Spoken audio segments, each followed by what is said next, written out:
السلام علیکم پیارے دوستو، آج کی اس ویڈیو میں ہم آپ کو بتانے والے ہیں ایک لڑکی کا واقعہ جو رات کو روز گھر آتی تھی، یعنی رات کو دیر سے گھر آتی تھی، اور اس کی ماں نے اس کے کمرے میں جب کیمرہ لگایا تو اس کو کیا دکھائی دیا آگے ہم آپ کو ویڈیو میں بتائیں گے۔ یہ جان کر یقیناً آپ حیران رہ جائیں گے۔ ویڈیو شروع کرنے سے پہلے اگر آپ ہمارے یوٹیوب چینل پر نئے آئے ہیں تو چینل کو سبسکرائب کر کے بیل آئیکن ضرور دبا دیں۔ تو چلیے ویڈیو شروع کرتے ہیں۔ دوستو، حضرت علی رضی اللہ تعالیٰ عنہ نے ایک مرتبہ ایک قبر والے کا حال بیان فرمایا اور بتایا کہ قبر والے پر آگ کا عذاب ہو رہا ہے۔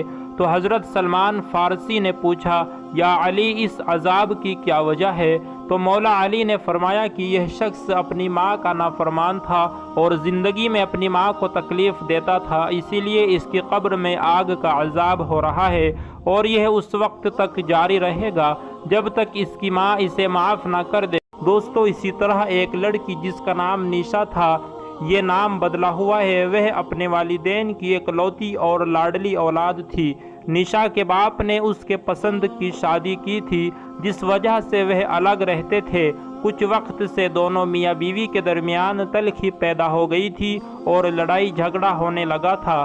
یہ لڑائی ہوتے ہوتے طلاق تک نوبت پہنچ گئی۔ نیشا کے والد نے اس کی ماں کو چھوڑ دیا اور دوسری شادی کر کے اس شہر سے دور چلا گیا۔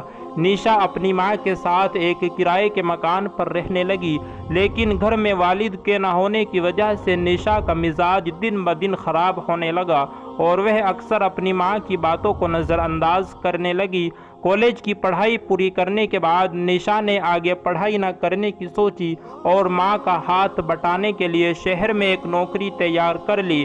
ماں اس بات سے تو بے حد خوش تھی کہ اس کی بیٹی پیسے کما رہی ہے اور جاب کر رہی ہے اور اس کا بوجھ بھی کم ہو گیا ہے، لیکن وہ اس بات سے شدید پریشان تھی کہ 18 سے 20 سال کی لڑکی دیر رات تک باہر رہتی ہے، اس کا فون بند ہوتا ہے اور وہ ماں سے کہتی ہے کہ کام کی وجہ سے وہ اپنا فون بند کر دیتی ہے۔ ماں اس رویے سے بہت زیادہ پریشان تھی۔ نیشا کی ماں نے یہ جاننے کے لیے کہ یہ کتنی رات میں گھر آتی ہے تو دروازے پر ایک کیمرہ لگا دیا اور روزانہ صبح اٹھ کر یہ دیکھتی تھی کہ اس کی بیٹی گھر کس وقت آتی ہے۔ نیشا کو اس کی ماں کی اس حرکت پر بہت غصہ آیا اور اس نے اپنی ماں سے جھگڑا بھی کیا کہ تم اپنی بیٹی پر شک کر رہی ہو، یہ اچھا نہیں ہے، لیکن نیشا کی ماں نے کیمرہ وہیں پر لگا رہنے دیا۔ دوستو، پھر ایک روز نیشا اچانک سے غائب ہو گئی۔ ماں کو اسی بات کا ڈر تھا اور یہی ہوا۔ وہ کئی راتیں انتظار کرتی رہی لیکن اس کی بیٹی گھر نہیں پہنچی۔ نیشا کی ماں کی حالات خراب ہونے لگی۔ اس نے بدنامی کے ڈر سے کسی سے بھی اس بات کا ذکر نہیں کیا اور گھر کے دروازے پر کھڑے ہو کر اپنی بیٹی کا انتظار کرتی رہی۔ نہ اس نے کسی محلے والے کو بتایا، نہ اور کسی اپنے رشتہ دار کو اس بات کا ذکر کیا۔ ایک روز نیشا کی ماں دروازے پر کھڑی ہو کر اس کا انتظار کر رہی تھی کہ اچانک کچھ سوچتے سوچتے وہ بے ہوش ہو گئی اور بے ہوش ہو کر زمین پر گر گئی۔ محلے والوں نے اس کی ماں کو اٹھایا اور اسپتال لے گئے۔ لوگوں نے دیکھا کہ ماں اسپتال میں ہے اور بیٹی نہ تو گھر پر ہے اور نہ ہی اسپتال پہنچی ہے۔ محلے والوں نے یہ بات جا کر پولیس کو اطلاع دے دی۔ پولیس نیشا کے گھر پہنچی اور سارا معاملہ سنا۔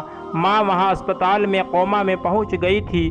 پولیس نے نیشا کی گھر کی تلاشی لی اور اسی تلاشی میں پولیس کو گھر کے دروازے پر ایک کیمرہ لگا ہوا نظر آیا۔